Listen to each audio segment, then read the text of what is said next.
Me da mucho gusto estar de nuevo en la reunión de los domingos, donde la verdad doy muchas gracias a Dios por la bendición que es poder reunirnos, estudiar su palabra, alabar, estar ante la presencia de Dios y la verdad regocijarnos. ¿Cuántos damos gracias? Creo que todos, ¿verdad? Amén. Y la verdad también encantado de ser parte de la iglesia, de Church Project, de lo que Dios está haciendo a través de nuestras vidas, en las iglesias en casa, en la vida de las personas.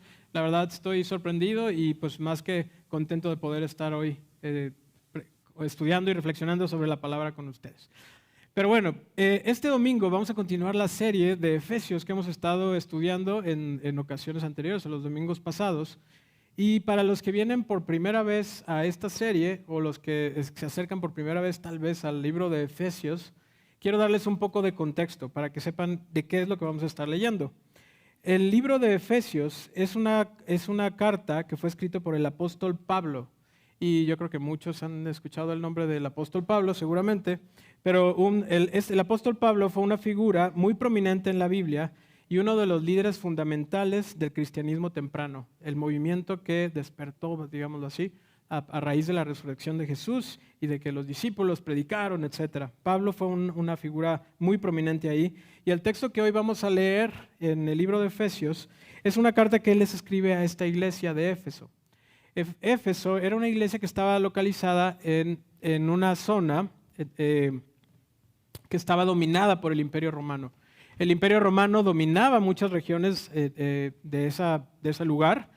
Y Éfeso era un lugar pues, que al estar dominado pues, se vivían muchas de las prácticas, las ideologías, etc.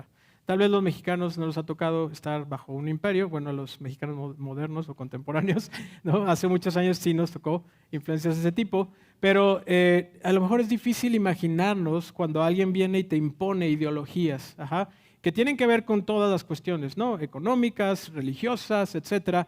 La iglesia de Éfeso vivía en un lugar donde todas estas ideas alrededor del Imperio Romano estaban de alguna manera impuestas y ahora ellos se encontraban ahí como cristianos queriendo vivir de acuerdo a lo que Dios quería.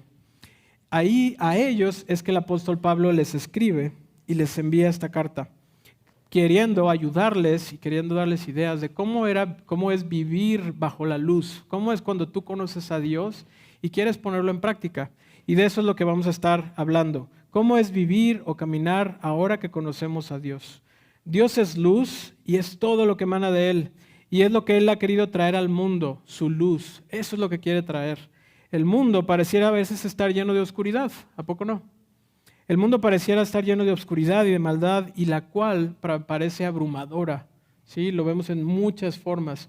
Parece abrumador que la oscuridad está ahí. Y a veces nos preguntamos, ¿es posible vivir en la luz de Dios hoy en día? ¿O fue eso en el momento en que Jesús estaba, los discípulos? ¿Es posible vivir hoy en día así?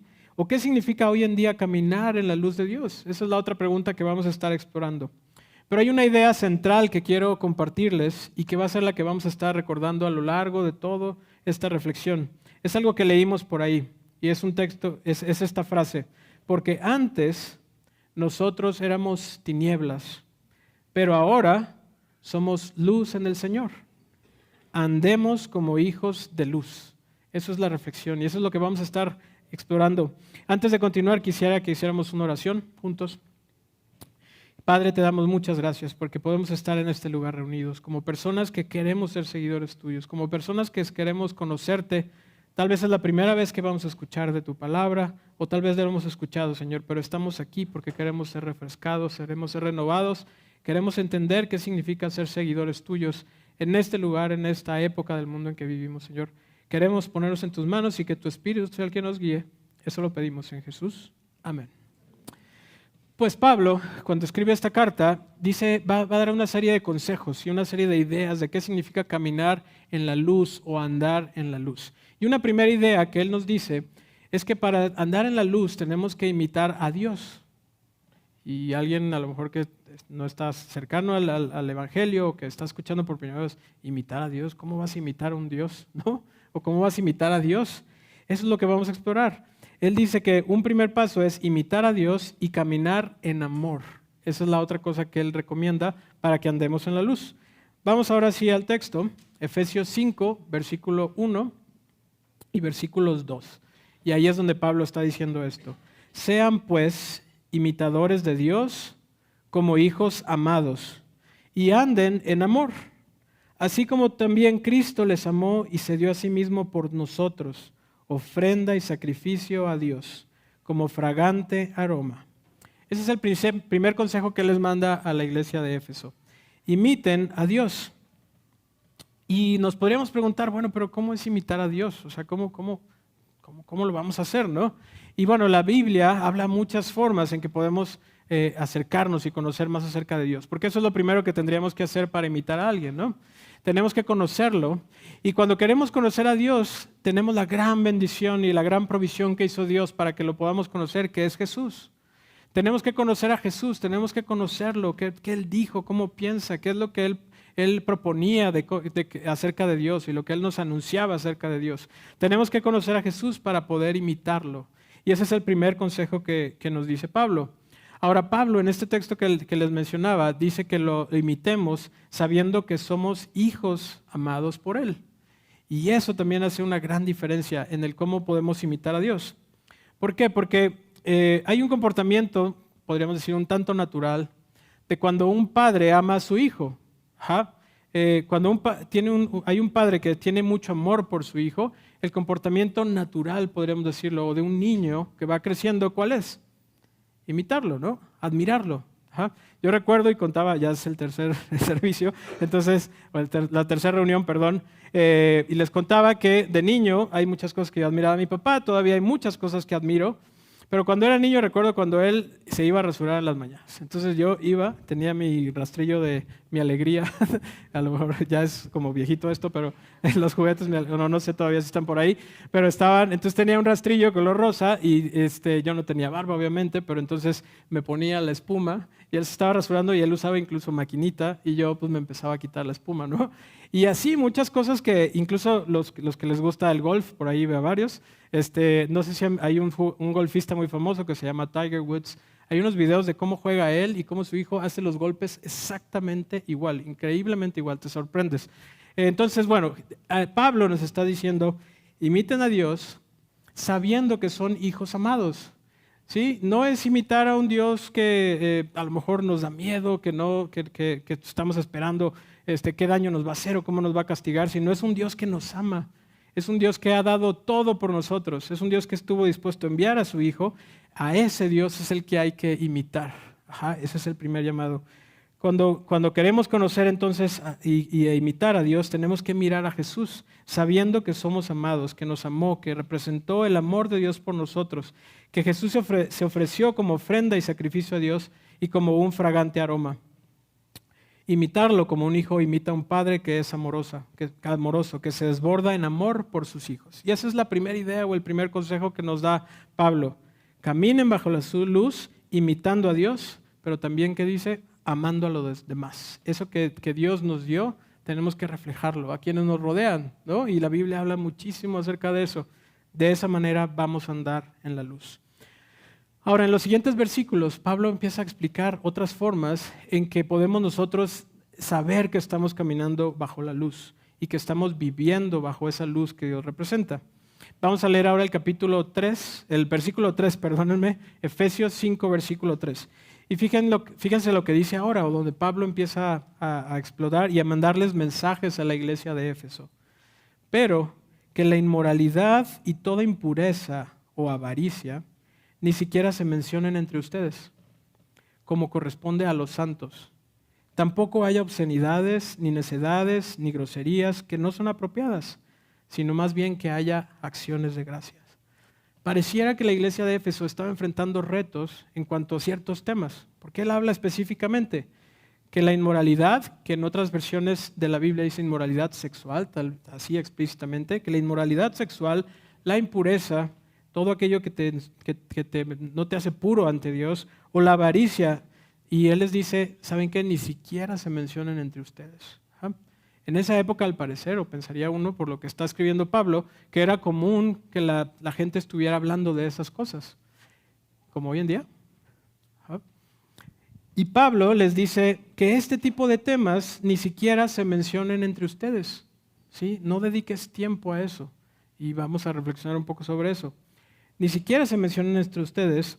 Y Pablo, ¿por qué les habrá escrito esto? Imaginen lo que sería vivir en esa época, viviendo en un ambiente politeísta, donde reinaban los rituales, las prácticas, formas de vivir totalmente diferentes a esto que Dios había revelado, a esta luz que Dios había traído por medio de Jesús, esta manera diferente de ser humanos que Dios estaba proponiendo y que Jesús había anunciado. Las prácticas eran totalmente diferentes a lo que hoy vivimos.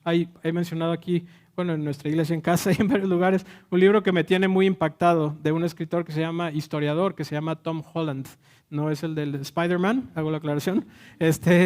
Y este historiador se dedicaba a estudiar los imperios. Entonces estudiaba y la historia, sobre todo los griegos y los romanos. Y él siempre decía, la filosofía romana es la que ha perdurado y es la que ha permeado en el occidente y esas son las influencias y bla, bla, bla. Pero de pronto se puso a pensar y veía que en todas las historias que él revisaba, veía a los cristianos y los cristianos y los cristianos y los cristianos.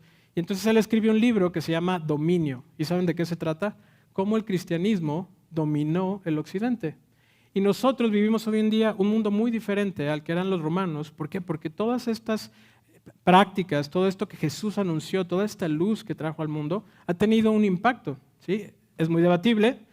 Mucha gente lo podría debatir y podríamos echar un café para debatir si están de acuerdo o no en eso.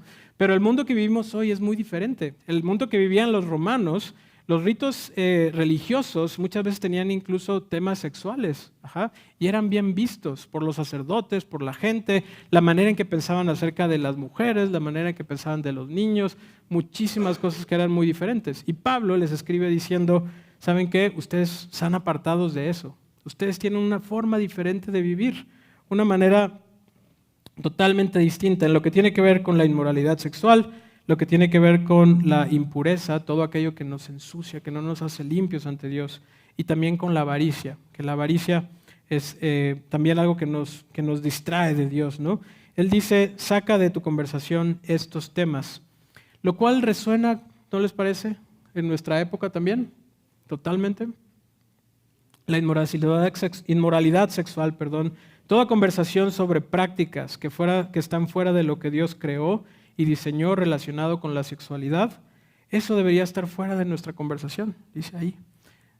No en el sentido de simplemente aceptar lo que viene, de las influencias que hay alrededor de nosotros, pero dice, son temas que ni siquiera deberías. ¿Por qué? Porque hay una luz, hay algo muy claro.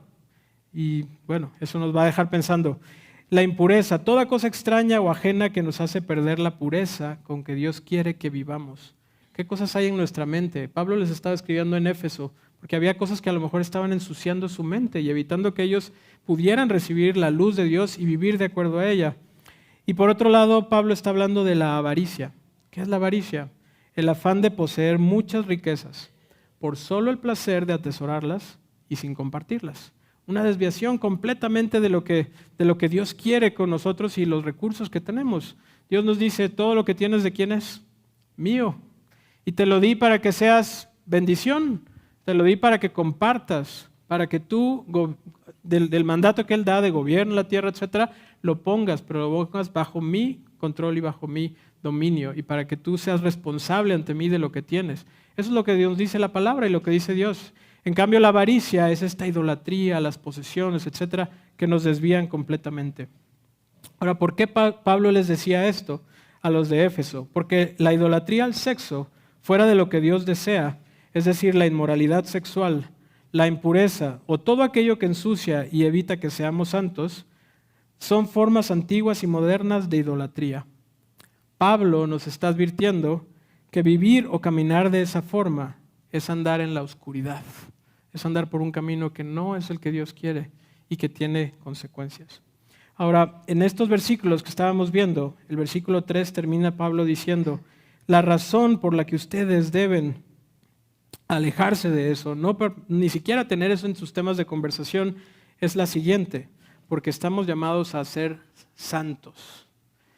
Y entonces, pues podríamos decir, bueno, Pablo, suena bonito eso de ser santos, ¿no? Pero él dice, ustedes son llamados a ser santos. ¿Y qué es un santo? Es una persona que está consagrada o dedicada a Dios. Una persona que se entrega completamente a Dios y dice, esta es mi vida, esto es lo que quiero, úsame. Eso es lo que Pablo está llamándonos, a ser santos. Esa palabra, ¿a poco no tiene a veces connotaciones o prejuicios? Que dicen, no, a ver, por ejemplo, santurrón, ¿no? ¿Qué viene a nuestra mente? Alguien tal vez juicioso, alguien que se encarga de estar señalando a los demás donde están haciendo mal y una serie de cosas. Eso no es lo que se refiere Pablo y más adelante vamos a hablar de eso, qué significa santos. Pero Pablo está siendo muy claro. Estas cosas no las tienen que practicar ustedes ni seguir esos caminos. ¿Por qué? Porque ustedes están llamados a ser santos, en el mejor y el más profundo sentido de la palabra. Pablo dice, tampoco hay obscenidades, ni necedades, ni groserías o palabras que ofenden. En verdad nos está llamando a ser santos. Dios nos está llamando a tener una vida santa, dedicada. No significa que ser personas aburridas, cerradas, juiciosas, que cumplen con esos estereotipos que tal vez se han generado, sino personas plenas, personas llenas de sabiduría y de otras virtudes y dones que representan luz y bendición para el mundo.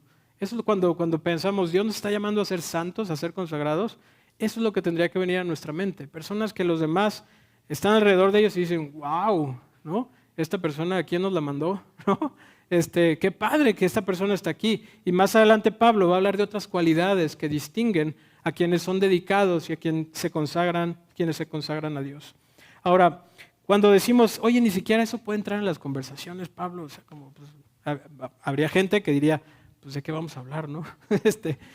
Sí, o sea, hay personas que su conversación es eso, ¿no? ¿Cómo vas a obtener más dinero? ¿Cómo vas a obtener más cosas? Oye, los temas sexuales y todas esas cosas, los contenidos que hay ahora por todos lados.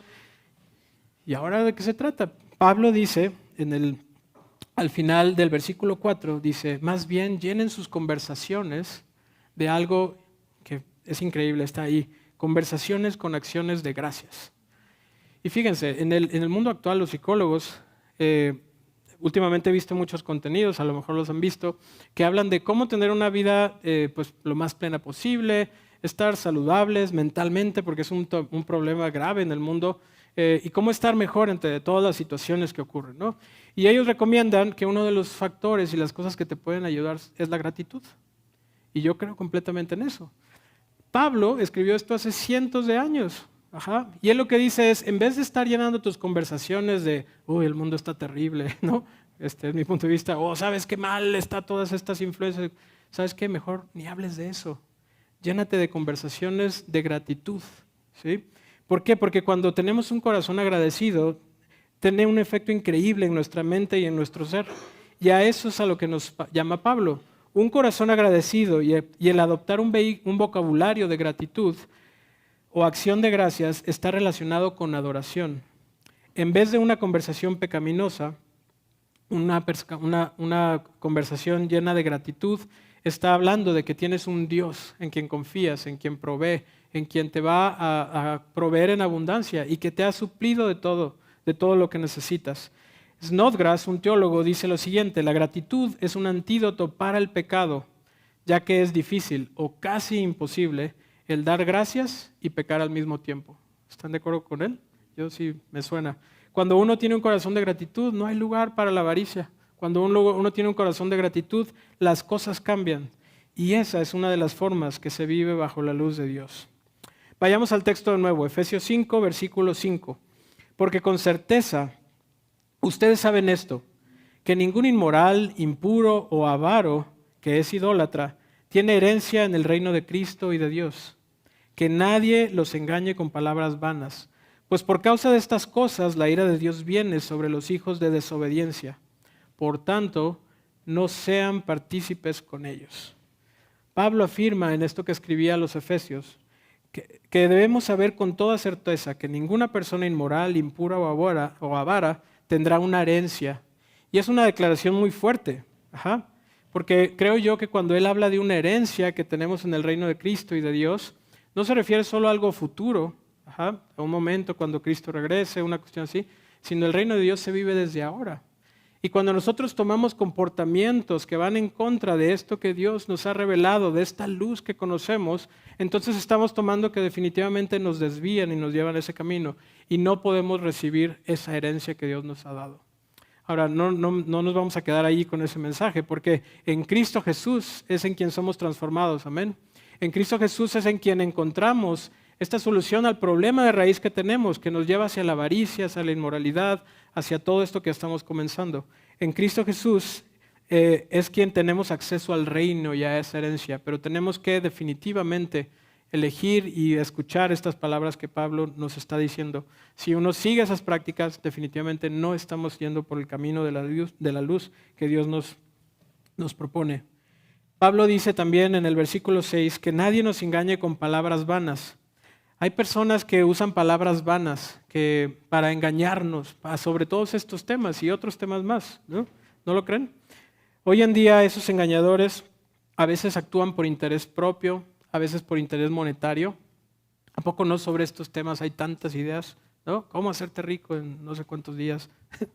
¿Cómo encontrar tu plenitud sexual? ¿No? Y cómo desenfrénate, quita todo. Tantas voces que hay por todas partes que nos llevan hacia eso y que muchas veces nos hacen irnos por ideas erróneas de lo que significa estar plenos en Dios en todos estos temas, ¿no? La de la prosperidad, las riquezas, la sexualidad incluso. Hay tantas ideas por ahí que uno solo tiene que abrir su teléfono, ¿no? O sea, abres tus redes sociales y si tú no le dices, no me pongas este contenido, no sé si les ha pasado, pero lo primero que hacen es cosas que van a llamar la atención de las personas en términos de, ustedes saben, pornografía, sexo, todo ese tipo de cosas y que definitivamente uno de pronto se siente abrumado, ¿no?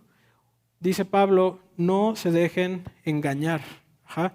Hoy es día esos engañadores siguen hablando y siguen buscando que esa pureza, eso que Dios quiere que tengamos, no lo vivamos y no lo hagamos.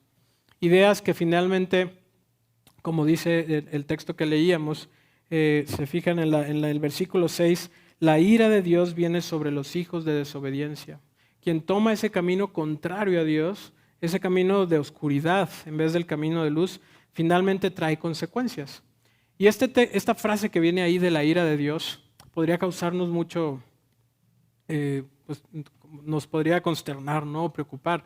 ¿Cómo es que Dios, a poco Dios está viendo qué haces con tu vida, etcétera? Y entonces sobre eso, envía ira y cosas de estas. Fíjense, una frase de un teólogo que se llama N.T. Wright, y me gusta mucho cómo escribe y describe esto de la ira de Dios, ¿no?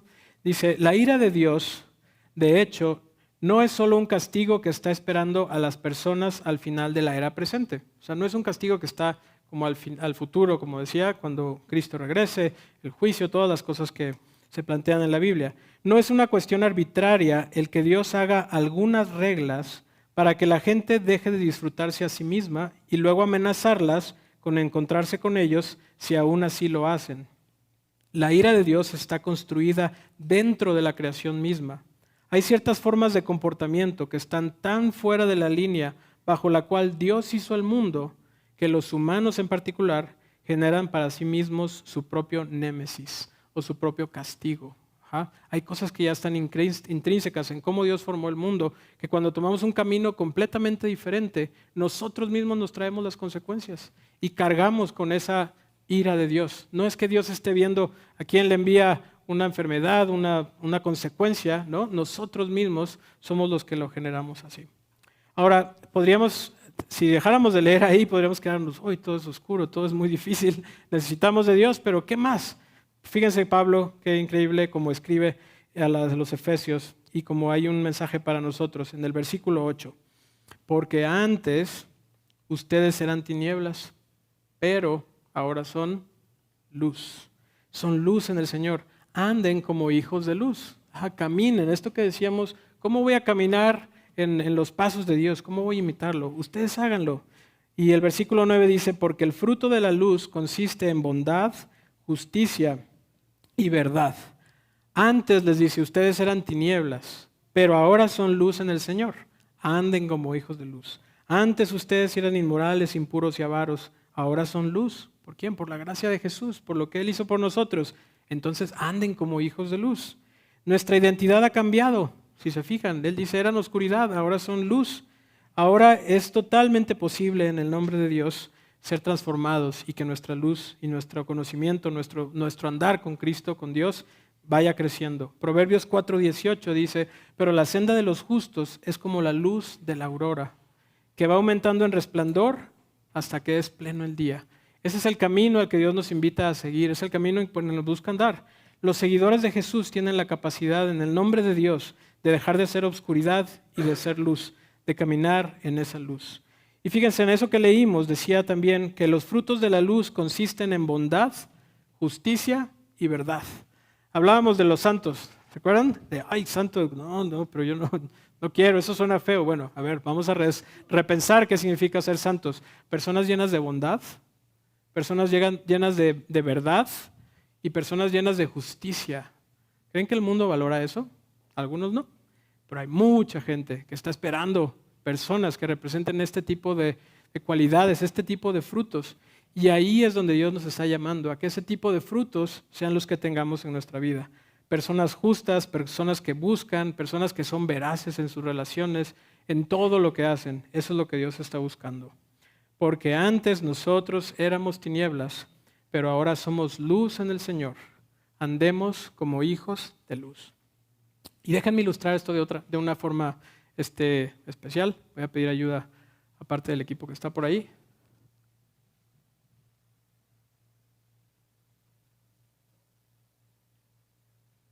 Bueno, adiós espante. Jesús dice que Él es la luz.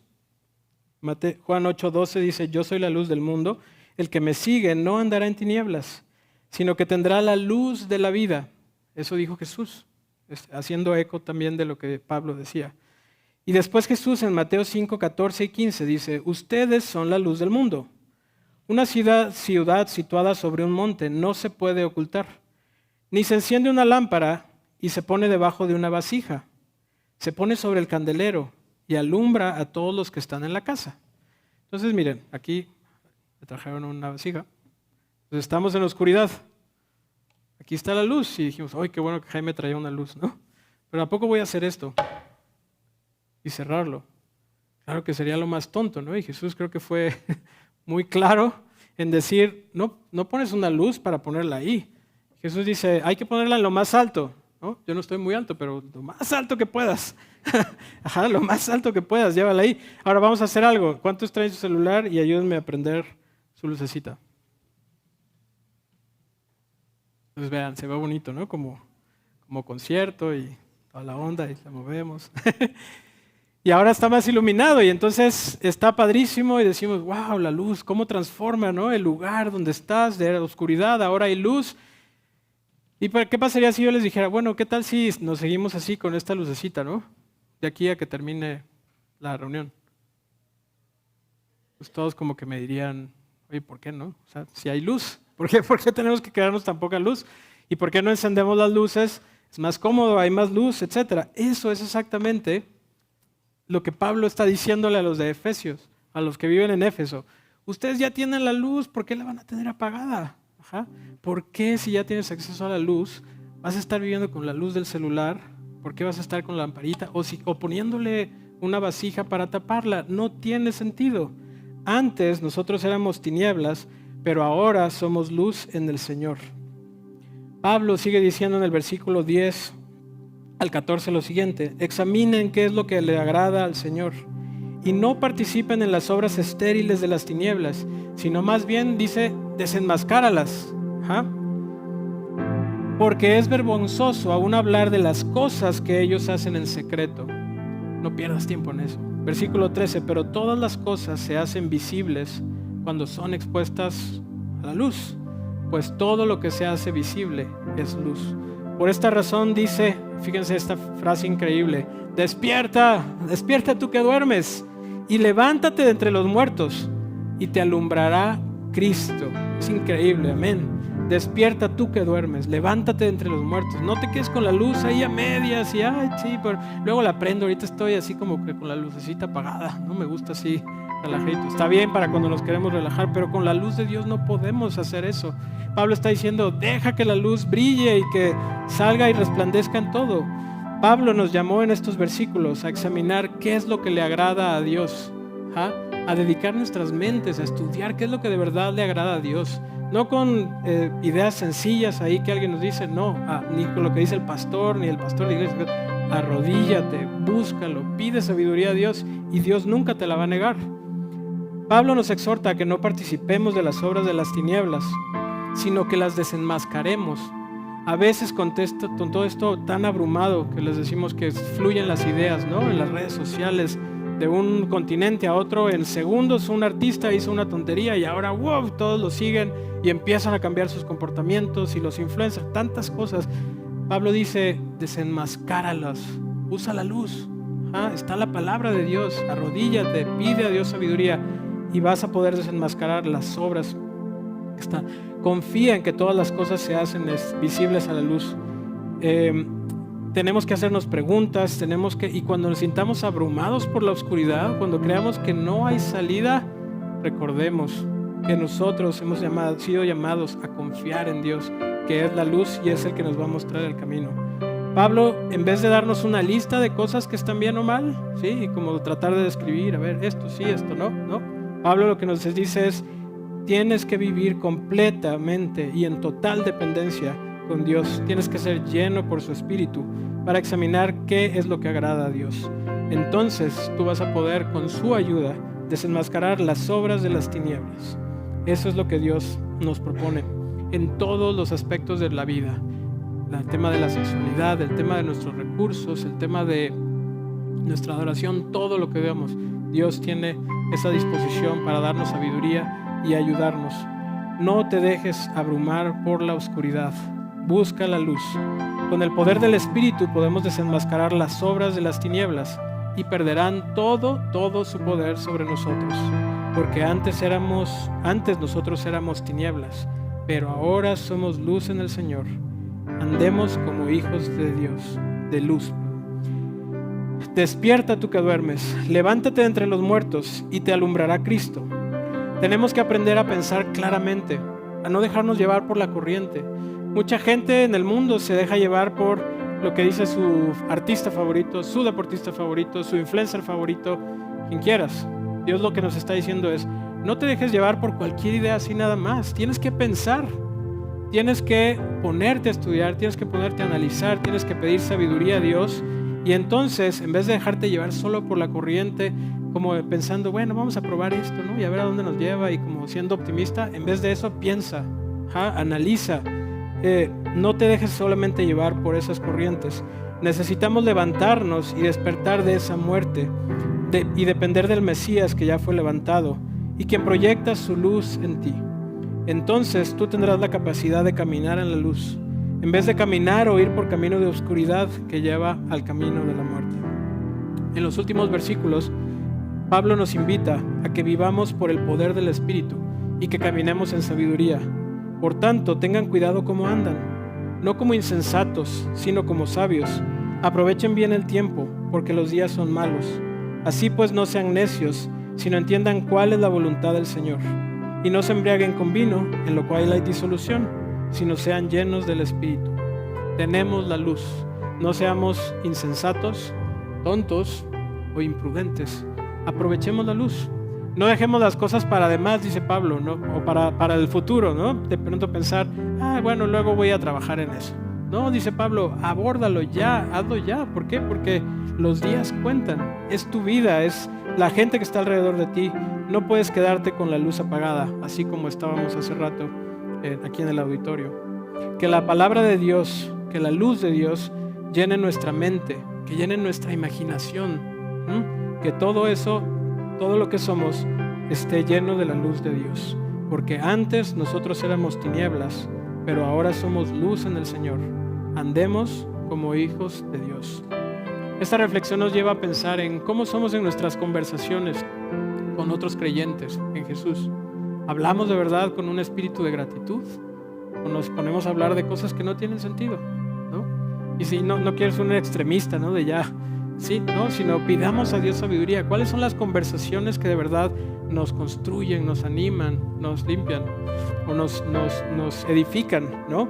¿Qué pasa con las personas no creyentes? A veces pensamos, bueno, aquí con los de la iglesia pues tengo una conversación más buena, ¿no? Pero con los al cabo ellos no. Van a decir que soy santito. Pues no, aquí dice, ¿sabes qué? piensa, cada conversación, cada momento, cada situación cuenta. ¿Estamos siendo y caminando en la luz? ¿Por qué nos reconocen las personas que nos rodean? Que nos reconozcan por tener un espíritu de agradecimiento, no de avaricia, por ser personas justas, por ser personas verdaderas. Despierta, levántate de entre los muertos y Cristo es quien te alumbrará. Que Dios nos guíe, que Dios nos ayude. Gloria sea a Dios, ¿estamos de acuerdo? Porque su luz nos ilumina, porque no estamos abandonados en este mundo solos sin saber cómo navegar o cómo andar. No, la luz de Dios nos ilumina, nos inspira, nos llena, nos da esta oportunidad de estar juntos, de nutrirnos, ayudarnos, y doy gloria a Dios por eso. Porque antes nosotros éramos tinieblas, pero ahora somos luz en el Señor. Andemos como hijos de luz. Los invito a que oremos para terminar. Dios, te damos muchas gracias, porque tu palabra es una lámpara. Porque tu palabra nos llena, nos ilumina, Señor, y porque al estar aquí tenemos esa convicción de que tú estás cerca de nosotros, Señor. Por medio de Jesucristo podemos ser declarados santos, Señor, por medio de lo que Él hizo y por medio de, aunque tenemos tendencia, Señor, a la avaricia, a la inmoralidad, a todas esas cosas que nos hacen impuros ante ti, en Cristo Jesús podemos encontrar esperanza, seguridad y esa luz, Señor, que nos hace vivir de una manera diferente. Queremos pedir, Señor, que tú nos purifiques, nos limpies, que nos ayudes a actuar siempre caminando en la luz y que podamos ser así una bendición para todos los que nos rodean. En nombre de Jesús lo pedimos. Amén.